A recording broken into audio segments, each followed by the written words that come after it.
Hi friends, today we are going to start a new video on the public awareness in dentistry.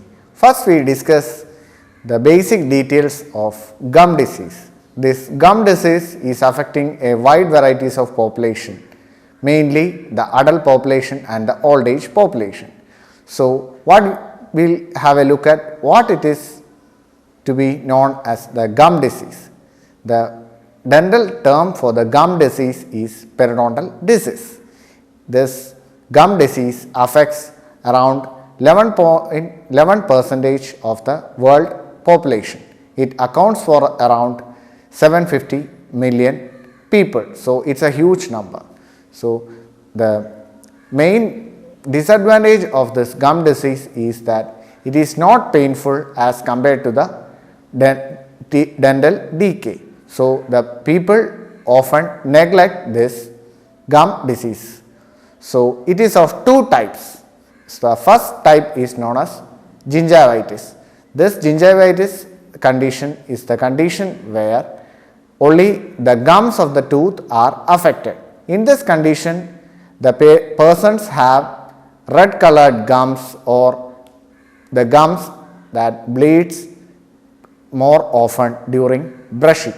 So this is the first stage of gum disease. In this stage, we can do the cleaning procedures and help to retain the tooth without falling off. And the advanced stage or the next stage of gum disease is clinically called periodontitis. In this condition, the tooth becomes mobile. So as a result of this, the tooth can be released from the tooth socket, and as a result of this, the bones around the tooth are affected. Now we look at the causes of this gum disease. Mainly the causative agent for this gum disease is smoking. The smoking can cause most of the gum diseases, and it causes a wide varieties of deposits in mouth and stains in the mouth.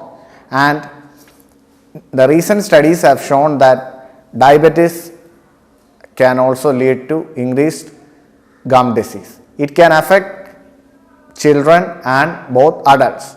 Mainly the adults above 30 years are affected, but recent studies have shown that it can also affect the children.